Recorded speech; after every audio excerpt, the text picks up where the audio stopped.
This is Re-Examining Conservation, an exhibition and symposium presented by the Brown Arts Institute and Creature Conserve.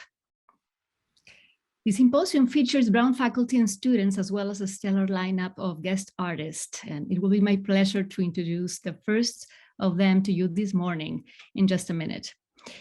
You can consult the whole schedule and list of participants in the digital program. Please do so. And if you haven't already, take some time to visit the Creature Conserve's biennial art exhibition, Re-Examining Conservation, Questions at the Intersection of the Arts and Sciences, installed there at Martino's in our Cohen and Atrium galleries. Please make sure you pay particular attention to the piece called The Near and the Far, the left side of the world, which we'll be talking about today. I am Iris Montero. I'm Assistant Professor of Hispanic Studies at Brown. And before we begin, I would want to take a minute once again to acknowledge that our endeavors today take place within the ancestral homelands of the Narragansett Indian tribe, whose ancestors stewarded these lands with great care and still call Providence home. Today, we will hear about various other indigenous peoples from the hemisphere and about their own practices of care for the land and its creatures. It is a great pleasure to introduce artist Rachel Berwick to you this morning. I have had the pleasure of collaborating with Rachel in the last several months on a project that we will be speaking about today.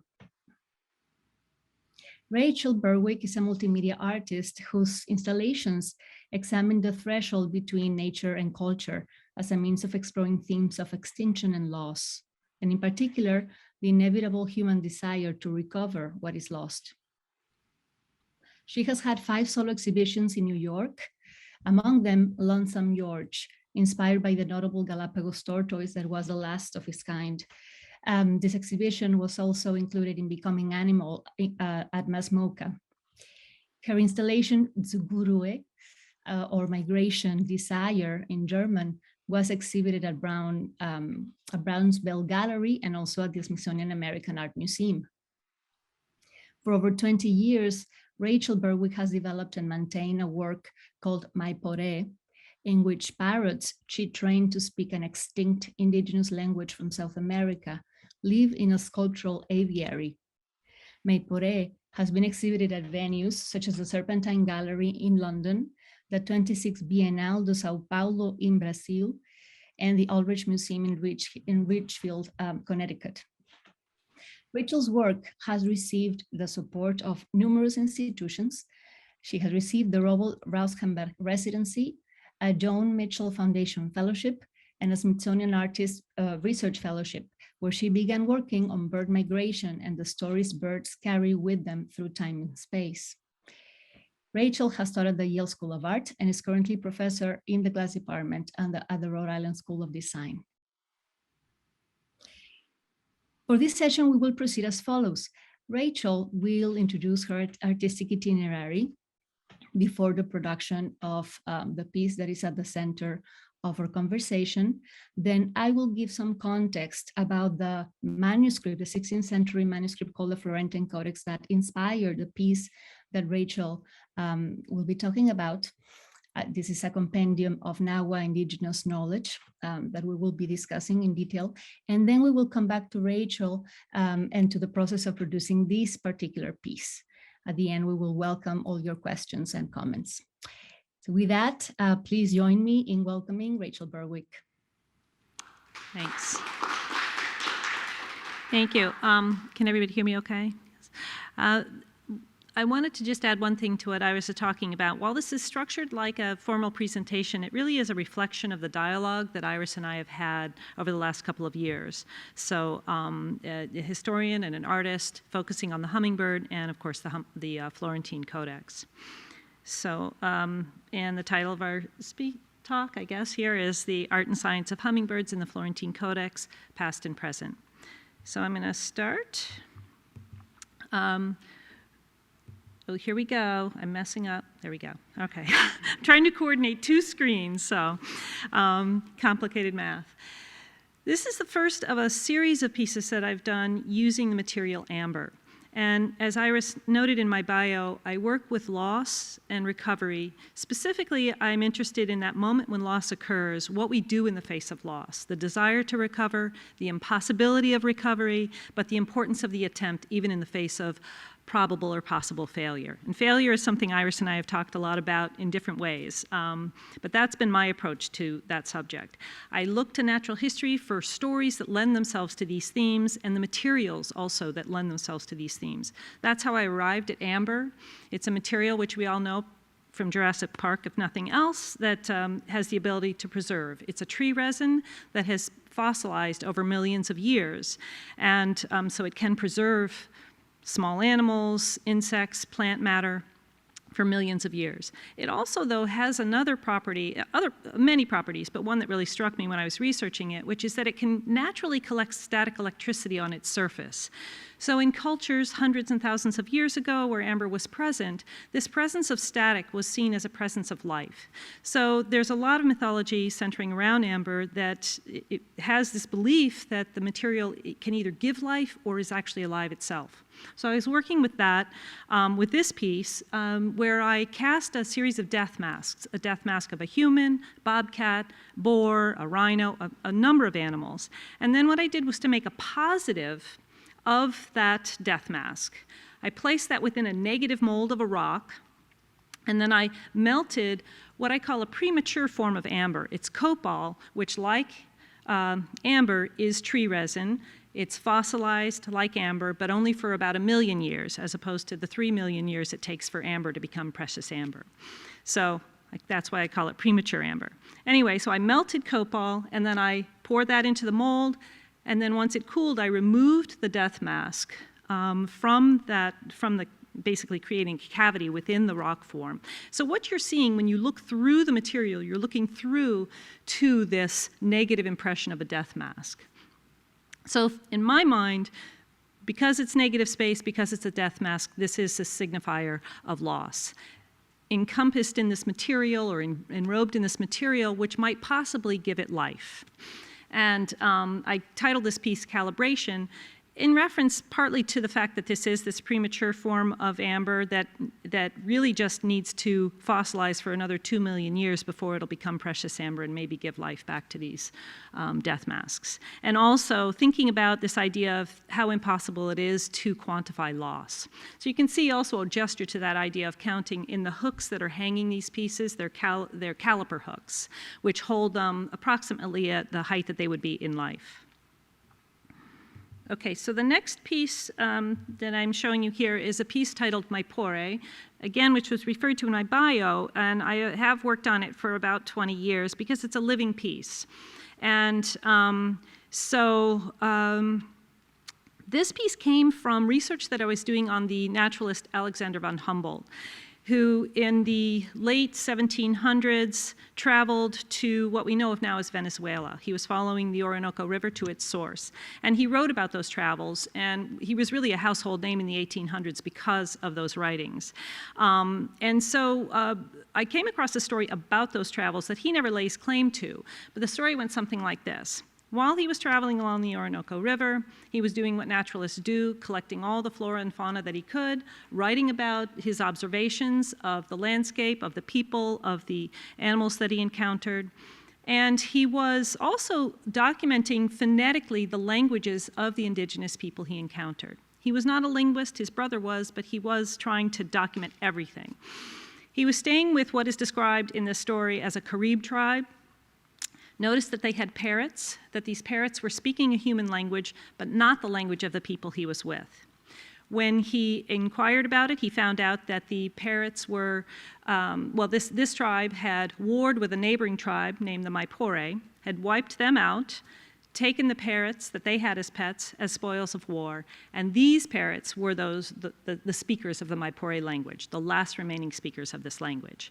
So that's, of course, when my ears perked up, finding these parrots who are, in essence, right, they are nature, who could potentially be the conduit through which you could recover this language.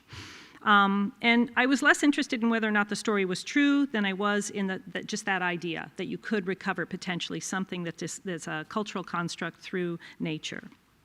So what I did was set about trying to learn everything I could about parrots. and I eventually acquired 2 parrots, found somebody who helped me to figure out how to train them.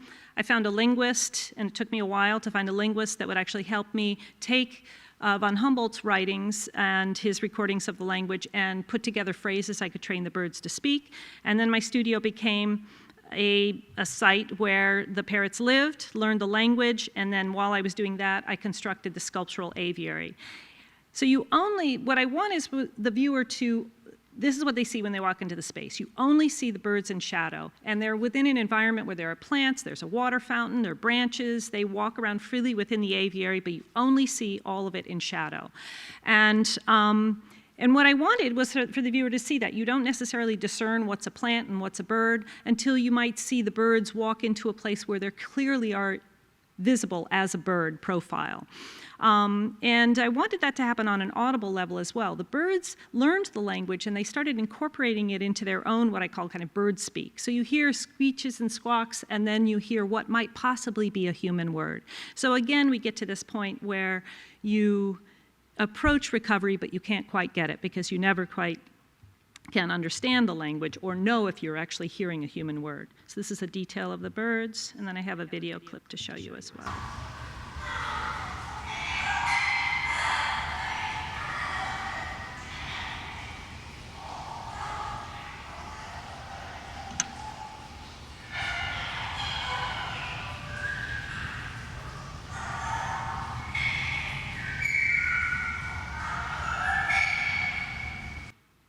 Okay. The next piece I'm showing you is based on some migration research that I did. I went down to the Smithsonian for an artist research fellowship and was studying bird migration and just trying to understand how we've come to understand it over time. And I came across the term Zugenruhe, which describes the restlessness that migratory birds exhibit prior to migration. And I just love that idea of this need to go, this desire to go, and a word that describes it so perfectly. But I decided to settle on one of the great migrations of the passenger pigeon. And they were known to fly, they're extinct now, but they were known to fly in flocks of hundreds of thousands, if not millions of birds. Audubon wrote about a flock that took 3 days to pass overhead. They would darken the skies. And nobody could imagine they would go extinct, but of course they were hunted into extinction in a very short period of time. So it's one of the first great extinctions that we recognize that we caused ourselves. They went extinct in the early 1900s. So I wanted to focus on that idea that this is this great phenomenon of nature that has been lost to us. And what I decided to do was to construct this tree, which I then placed hundreds of amber casts of passenger pigeons that I cast off of a taxidermied specimen, and then placed it within, again, one of these vitrines. In this case, it's about 15 feet in diameter. It's 7-sided, and each of the sides is about 5 feet wide and 10 feet high, and that's architectural two-way mirror, each of those panels that encloses this tree. And what happens is, in essence, two-way mirror works so that from one angle it'll appear transparent, but then from another angle, based on where the light is, it will become a mirrored surface. So as you walk around this piece, when you first walk in, you just see this single tree with hundreds of birds, but as you walk around, you get this mirror effect of a forest with undergoing a migration of passenger pigeons. And it's fleeting, right? Because as you walk around, you both find it and lose it based on where you are in position to the mirror. And that's just a detail, so you can see one side is the actual casts, and on the other side, this kind of ghost image. So the piece that brings me to Iris came through a material research that I was doing, where I was working with structural color, which is something that is a phenomenon in bird feathers, but also glass has the ability, you can make structural color with glass. And I came across a glass called gold ruby glass. It's a material that, it's really a material of the alchemists. Johann Kunkel, who was an alchemist from the 17th century, rediscovered this recipe. It had been developed and then lost. He rediscovered it and perfected it And so there's a lot of mythology around the material, but to me it's really fascinating because it is this material which brought me to the hummingbird, because it is a structural color. And it's called gold ruby glass because it's created by dissolving glass into the recipe. And when you first make the glass, it's clear, but then through a very kind of careful heating process, it transforms from clear to a light pink to a darker kind of ruby red, and eventually, if you keep heating it, it will turn a kind of liver brown. So I was researching gold ruby glass, and that brought me to hummingbirds, and specifically the ruby-throated hummingbird, which is the only hummingbird of the 250, 300 species of hummingbirds that comes to the Northeast. And I was researching these birds, thinking about migration, and really trying to find my way to the stories that birds carry with them when they migrate. So the bird in my backyard, then I realize will migrate to some other far-off place and encounter people along the way. And I really was trying to find, ultimately, indigenous stories, because the hummingbird is endemic to the Americas. But what I was finding was mostly information through Europe. This is, am I showing you? Now I'm confusing myself here. There we go. This is a display of hummingbirds that was made by John Gould in the 1800s. And, a lot of information and fascination with hummingbirds came through Europe. And they were seen, birds were seen as objects. And these displays, these hummingbird trees, as they're called, were really fascinating. They're things of beauty and horror at the same time, because there's certainly a lot of carnage that is necessary to make them. This was where the famous exhibit of John Gould's hummingbirds that was shown in London. And so then that brings me to what I was just explaining to you, some of my interest and Iris's in the hummingbird, thinking about its behaviors, but also its migratory route. And some of the things we wanted to call your attention to was the fact that they're long-haul migrators. The ruby-throated migrates some 1,000 miles, up to 1,000 miles seasonally. The ability that they have for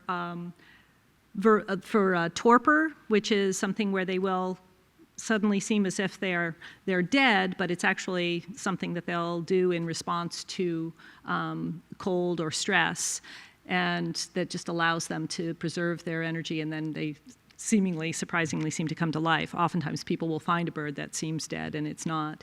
And also their unique ability to hover in place, fly in place, move forward, backward, and sideways. And these are things that I was thinking a lot about, and of course their veracity when I made my piece. So I'm going to turn this over to Iris. Are you there, Iris? I am here. Oh, yes. Okay. Thank you so much for that, Rachel. So when Rachel and I met, I was in the middle of researching ideas about hummingbirds in a very important compendium of indigenous knowledge, of Nahua knowledge. My own path had also been through mainly European sources up to that point. As a historian of science in training at the time, I was basically encountering ideas about the hummingbird that focused on collecting, focused on dissection, focused on morphology, focused on the kinds of things that can be observed about a creature from afar, in particular a creature that is endemic to this hemisphere and was never transplanted. And so it was when I came across a particular source published in the late 18th century that criticized European sources because they were circulating false knowledge about hummingbirds. They were circulating lies about hummingbirds, that it became clear that I had to reconstruct a whole itinerary of knowledge production. And after many years of reconstructing that itinerary, finally I got to a point where kind of the medular aspect of the encounter of two ways of seeing and understanding nature happened. And I'm referring to the conquest of Mexico by the Spanish. To start, I would like to just call your attention to this very famous map of Tenochtitlan, Mexico Tenochtitlan, which is now Mexico City, a map that accompanied the second letter of Hernán Cortés to the Emperor Charles V. And that tells us a lot about the relationship between humans and animals in general, and humans and birds in particular. In the next slide, you will see a zoomed in version of the map where you'll realize that It's not. It's not forwarding. I'm trying to get it to go. It's not advancing. Oh, wait, now it went too far. Hold on. There we go. There we are. This is a focus on the central part of the ritual Plaza of Mexico Tenochtitlan. And here what I want to call your attention to is two things of basically the same scale. The one you will see on the top, a little square that lies just outside the kind of the framed main square of the plaza. That's the house of Moctezuma, the house of the great Tlatoani, the main governor of the Mexica at the time. And basically at the same scale, with the same size, we see a square with another 8 squares inside and with an animal on each square. That place refers to the Domus Animalium, as we see in the label there in Latin, to the house of animals, but more concretely, when we translate it from the Nahuatl, the Totocali, the house of birds. So this was a place where animals were kept. It occupies a very prominent space within the city. And we know from the descriptions in the document we will be talking about, the Florentine Codex, that eagles and ibises and thrushes, yellow parrots, small parrots, big parrots, pheasants were all kept there and were kept by mayordomos, by officials, especially trained to keep them. But interestingly, and really an aspect that makes us understand a little better the relationship between humans and animals in this context, in the same space, in this same Totocali, there were also the goldsmiths, the silver and copper workers, the feather workers, the stone cutters, the greenstone mosaic workers, and the carpenters, also occupying that same house. When I came across these descriptions, I immediately started to wonder why would animals inhabit the same space as the craftsmen, as the goldsmiths and feather workers and stone cutters?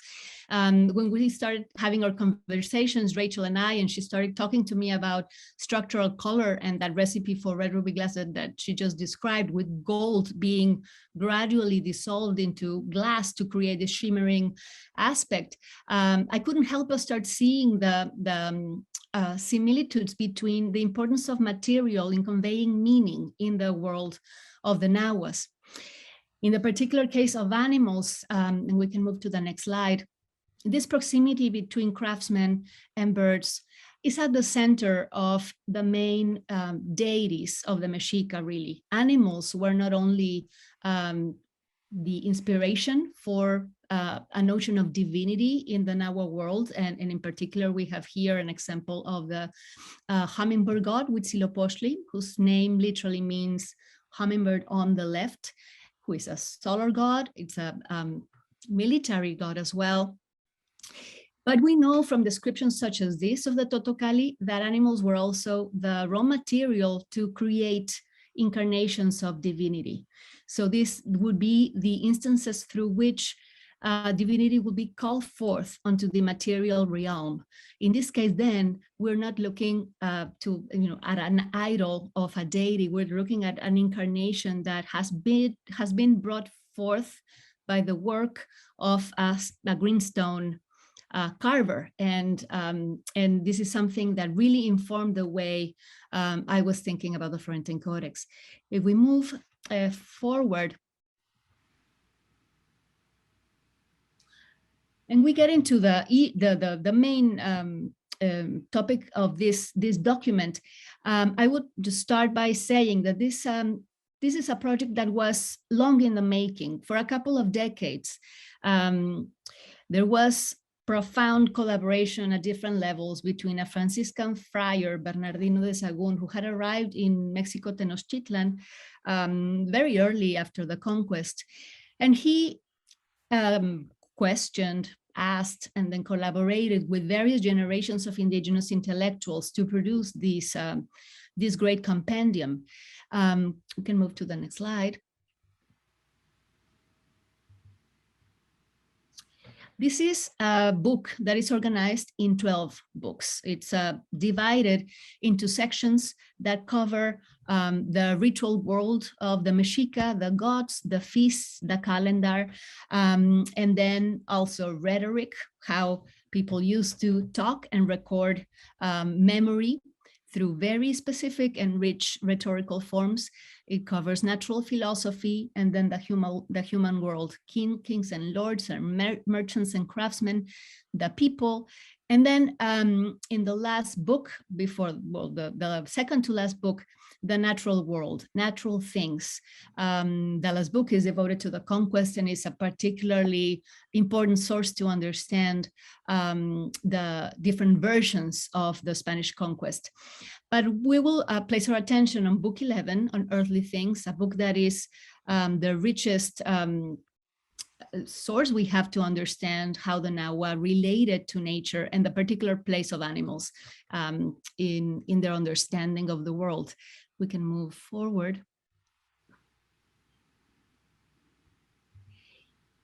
The Florentine Codex has many European influences, and here I will just mention that it is inspired on European encyclopedias, medieval encyclopedias and bestiaries and things like that in terms of organization, but it is a clearly indigenous book in the sense that it captures a whole array of Nahua terms. It is has been termed the Mexican encyclopedia for this very reason. Nahuatl, as many of you might know, was the lingua franca of the Triple Alliance, the so-called Aztec Empire, and was spoken as a second language by many other indigenous groups because of this reason. And it is a language that is still spoken by at least 1.6 million people in Mexico, and that we actually have started to teach at Brown. If there are students in the audience, you're still on time while pre-registration lasts to start studying Nahuatl next fall. Now, because of that richness of the language, it has been termed the Mexican encyclopedia. But one aspect that only in recent decades we're starting to understand is that matter was meaning in the composition of this book. We have a text that is 3 texts in one. There is a Nahuatl column, which is the original text. There is a Spanish translation that is not a transparent translation at all. And this is an issue that I have published on and many other scholars as well.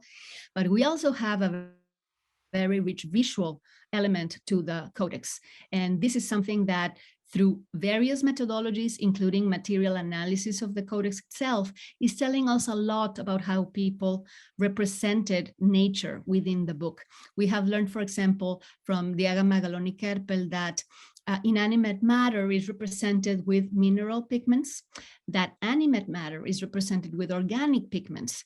And in particular, through personal correspondence, we have discussed how birds are painted. And she told me with all certainty that they are made with floral pigments. So it tells us a lot about the way matter is creating meaning within the codex. We can move to the next slide. I think we can skip this slide. This basically is just to explain once more how this is a product of many generations of people working together, from elders who had experienced the conquest to acculturated scholars who were already trained in Latin and in Spanish and were basically in between worlds while producing the book. This is a page of book 11, the natural history. And what I wanted to show you here is basically how the book is composed. Here you see the 2 columns.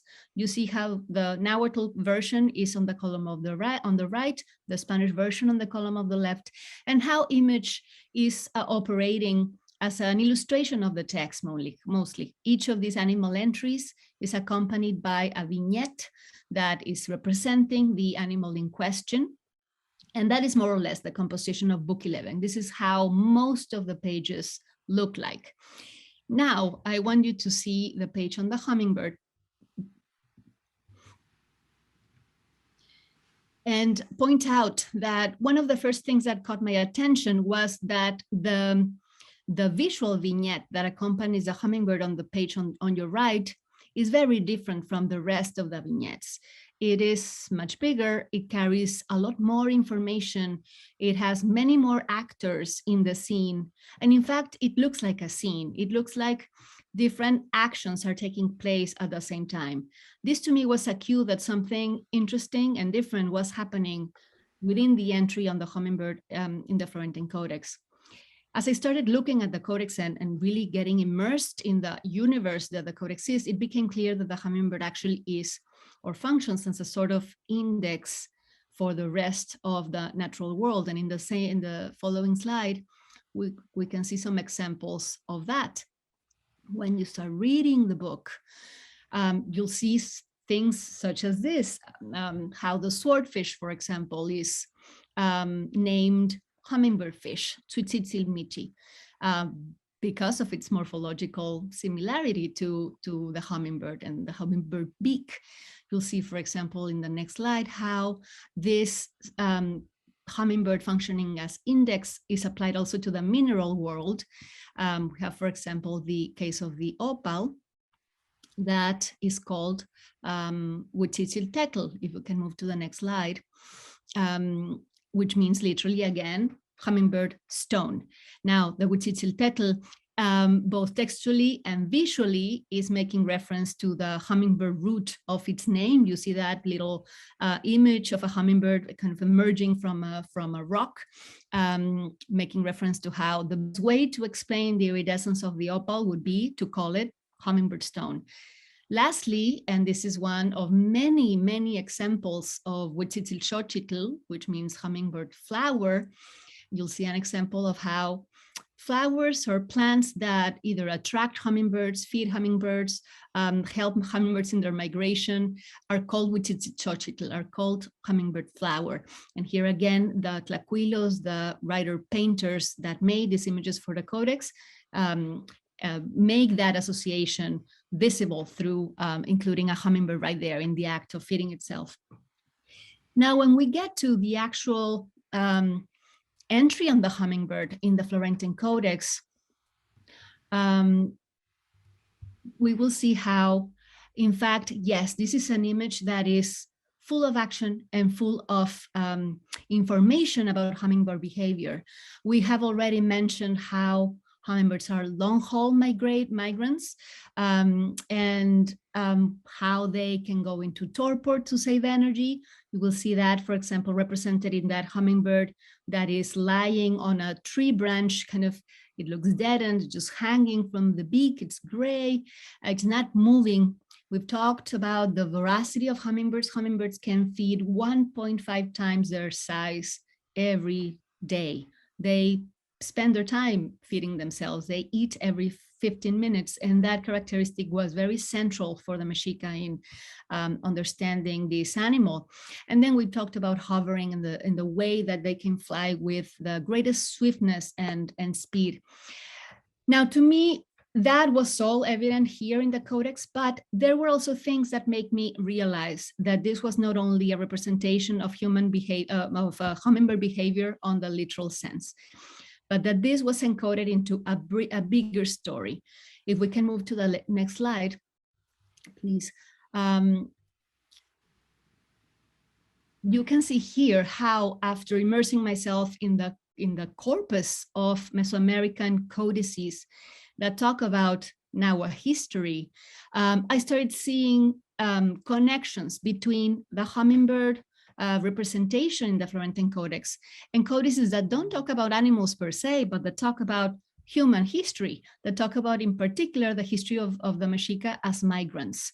So just to summarize the argument I have made in print, and which you can read, I think there's are copies on Worlds of Natural History there in the bookstore stand outside the pavilion. You can take a look at the published version of this.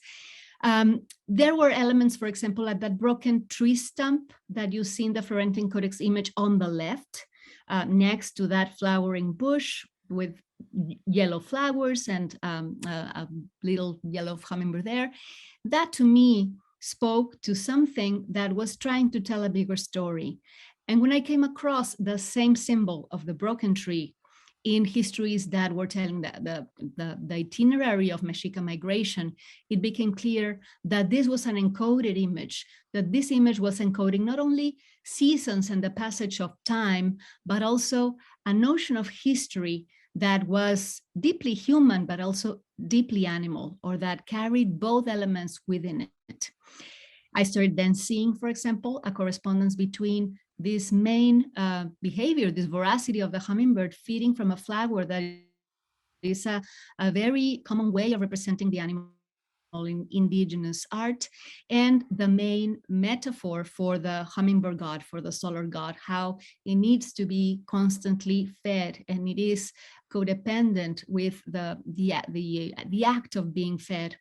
And I started seeing as well how the same hummingbird god, Huitzilopochtli, had two very different ways of behaving towards the people it was accompanying. It could be passive, as the hummingbird can be passive when it has been tried in terms of its metabolism. And you can see a version of that in the image on the top right. You see there the hummingbird god being carried as a bundle, as a sacred bundle, like a little backpack on the back of a teomama, of a god carrier. But then you can also see the hummingbird god in all its fierceness and activity as a warrior attired to protect and defend the people along the way. So here is basically what I shared with Rachel when she came to me and said, I'm looking for stories that birds carry with them. What do you know? So this is where our paths met through Tara Namedal, another historian of science, and a professor who had been teaching with Rachel, a course that precisely wanted to mix different methodologies of making and knowing through materials. So this is where our paths crossed. And now in the remaining time, Rachel will talk about what she did with this information in producing this amazing piece you can see in the gallery. Thanks, Iris. Yeah, we owe a big thanks to Tara Newmandahl, because I was teaching a class with her titled Material and Meaning. So thinking about how material attains meaning is something that has been embedded in my practice for a long time. So you can see speaking to Iris was incredible. So what I did was knew I had to work with the Florentine Codex, and the piece that's in the gallery kind of was the result of a process where I started thinking about the book itself as not only the source of information. Certainly when you think about the Nahua and the Spanish columns of text in relationship to image, and how all of this information becomes knowledge. That was something I was just thinking a lot about. I call this a kind of a drawing, and what I did was to take some of that two-way mirror that I've been working with, and I made stencils of the text on the hummingbird from the Florentine Codex. You might recognize the image that Iris just showed us on the bottom left there, close up on the right. And then I made stencils of those, placed them over this two-way mirror panel, and then it was a process called mirrorizing, where you can actually, it's almost like a photo process, where you can sensitize the surface with chemicals and then spray on this silver mirrorizing solution, and that the solution will adhere to most well to the exposed parts of the glass, but then it also kind of dripped down and adhered a little bit in this dripping fashion to the stencil. And I just love this idea of kind of deconstructing into a material reference that happens with the mirrorizing itself, and that's what the page becomes. So those were things I was working with as I was getting familiar with the Codex. But then I also decided to construct a piece, and I started by getting a hummingbird specimen, which I then scanned and then did a digital output of that specimen. And boy, these things are so tiny and delicate. That was really the only way to do that. And then I made molds off of those where I wanted to transform those into gold ruby glass. So you have to make a wax mold. These are just before they get invested in plaster silica and then placed in a kiln when you melt the gold ruby glass into the mold. So it's basically a kind of lost wax process. And this is the result. Now, what they were here are, these are actually half bodies of birds. So I wasn't making the full body, just the half body. You can see them on the left. On the right, this is one of those half bodies sitting on one of those two-way mirror panels that has been stenciled with the mirrorizing solution with the text on it. So it looks like a whole bird, but it's actually a half bird with a reflection of the other half there. And then I started working with juxtaposing these panels. And this is just a mock-up where I was working with this idea of reflection, forward, backwards, sideways, what happens when you place half bodies against the panels facing one another, and how they kind of superimpose over one another. But keep in mind that idea of that intersecting the panels where they go from corner to corner, intersecting in the center, for those of you that can't see it for yourself in the gallery. And then what I did was to make a larger version of what you just saw, where I have a square base, pedestal, and I superimpose the image of a tree on one panel that's intersecting, or that runs from corner to corner within that square template.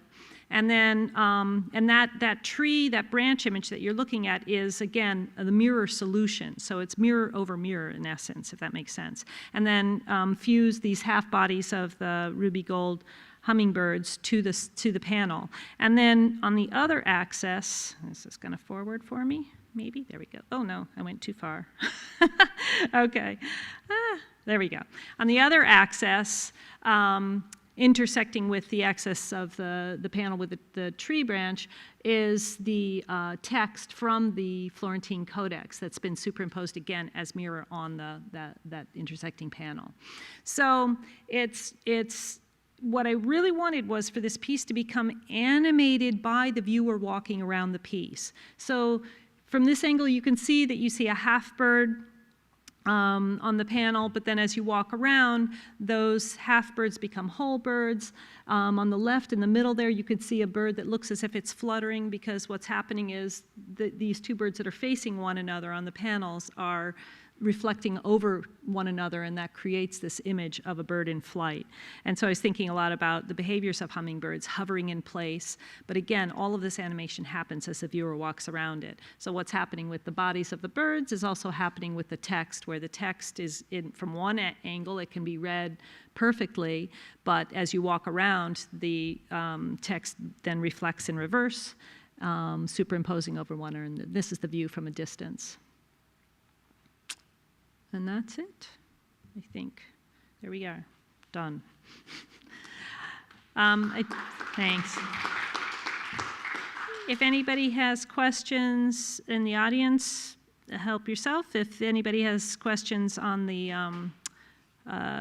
online, you can, I guess, send it in the chat, and it'll be read out. So we will take questions.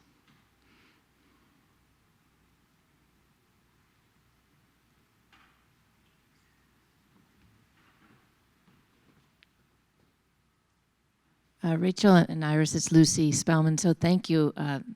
Having seen this piece in real life, it's just gorgeous. My question for you, Rachel, was when you went to the Smithsonian and had that experience with the passenger pigeons, and I had a similar experience just being shown, it was actually at the Peabody Museum, just that drawer comes out and you see those birds. Like, how did you go from that to then, how did you sort of go to the migration story? It sounded like that was kind of already something you were interested in, but I'm just curious. It seemed like that was a big...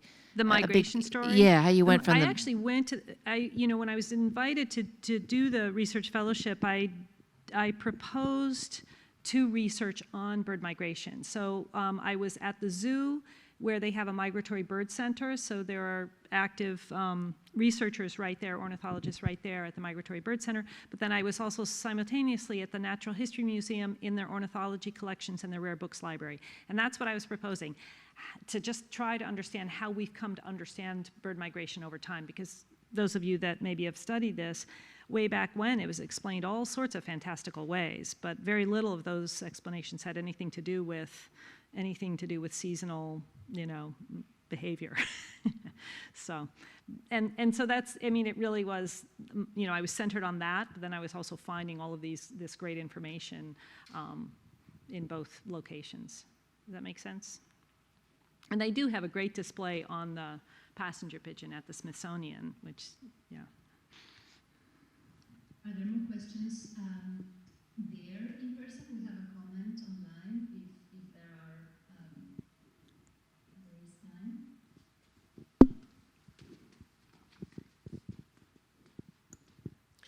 Thank you so much for this. I actually missed the first few minutes, so hopefully I'm not going to repeat something that's been said. But this is Ada, by the way, Ada.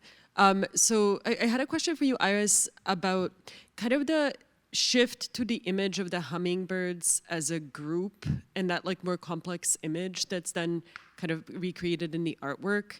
I guess I've been thinking a lot about natural history and the difference between a specimen, like often a specimen that's killed and then become like an animal that's killed and becomes a specimen, versus like maybe scenes of actually showing animals in their habitat and like doing behaviors that, you know, they may be doing, and actually a kind of collectivity of them.